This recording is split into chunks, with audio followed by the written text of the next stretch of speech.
Naghahanap ka ba ng perfect getaway this summer for your family and friends? Baka ito na yung next sa bucket list mo, ang Samal Island. If you're into hiking and trail running, you can visit Puting Bato. So, hindi na tayo sa palikuan papunta ng Puting Bato. Ayan yung palatandaan. Pasobrahan ka, te. First time lang nila overtake, sumobra pa sila.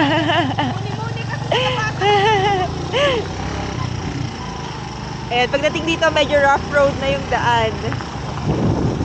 Mataas din pala, B. Puting Bato, ayan, sa harap natin. Free hike, grabe. Which is the highest peak in Samal Island. Ayan, so dito yung starting ng trail ng Puting Bato.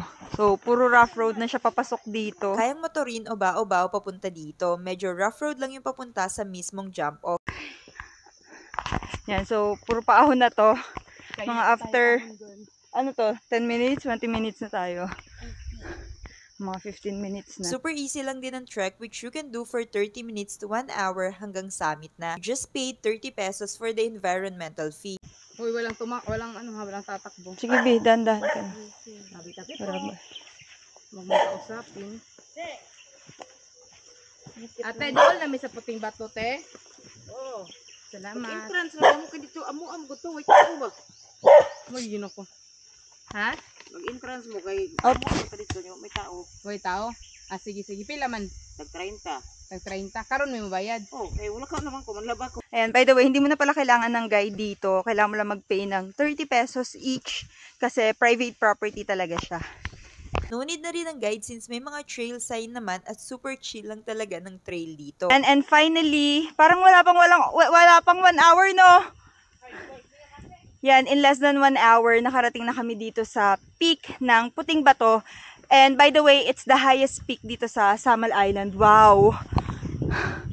Ayan, no? So, makikita mo dito yung overlooking ng buong Samal Island. Ang ganda ng view. Pakita ko sa inyo. Okay na?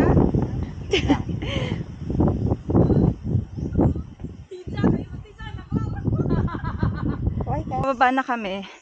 Bali, paakyat namin nasa 30 to 40 minutes lang. So, sabi ni Kuya kanina nasa 1 hour. Pero siguro, yun na yung maximum 1 hour paakyat. And then pababa, parang halos 10 minutes lang pababa. Kung mabilis ka.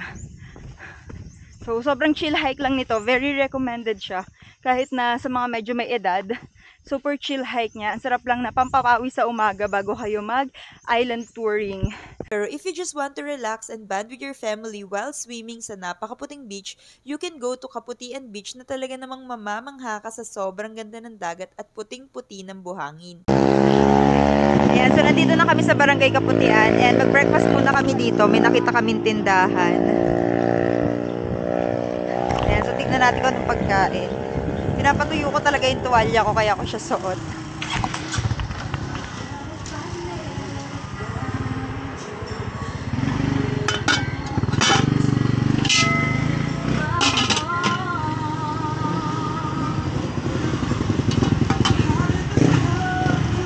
Ano po ito? Balbacoa, ma. Ay wow, magkano po order? 40. 40.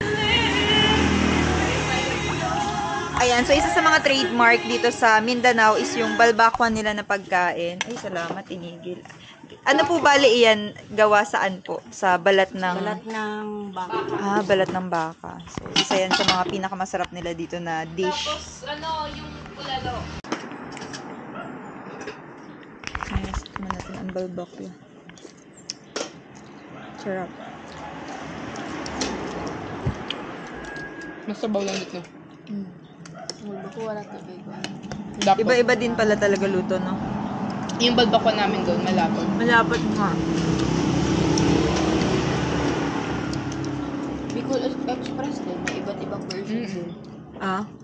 Parang ganun din siya. Sigain din. Oo.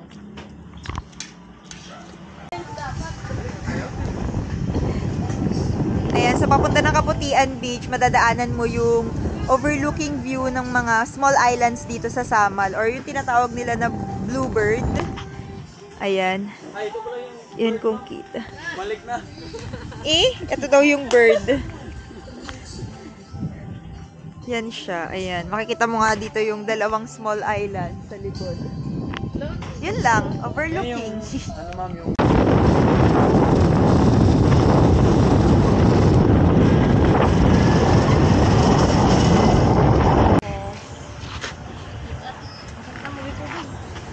Ayan, so nandito na tayo sa Kaputian Beach.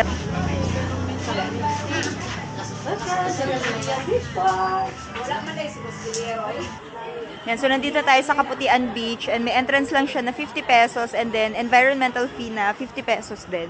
May mga cottages din silang available or you can just pitch your own tent. Just need to pay 100 pesos for entrance fee and 50 pesos naman for environmental fee. But as for us, di na kami nag-rent ng cottage since di din naman kami nagtagal. Latag na lang kami sa buhanginan. At kung adventurous ka naman at gusto mo ng thrill, you can try cliff diving sa Sabang. You will surely enjoy it. Nasa 30 to 50 pesos lang din yung bayad dito.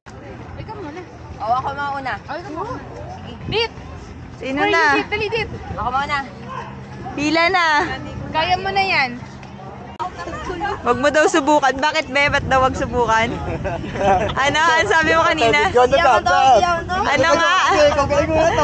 Masisira. Ano? Sabi mo masisira? Ano, be? At kung gusto mo naman ng falls hunting at magbabad lang sa fresh water ay sobrang ma-enjoy mo ang Dao Falls dahil sa bukod sa napakaganda ng kulay ng tubig dito ay ma-enjoy mo talaga to liguan.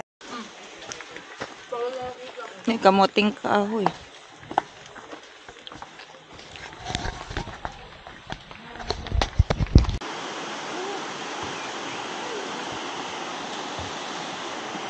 So, nasa likod ko ngayon yung tinatawag na Dao Falls nila dito. And kulay blue yung kulay niya.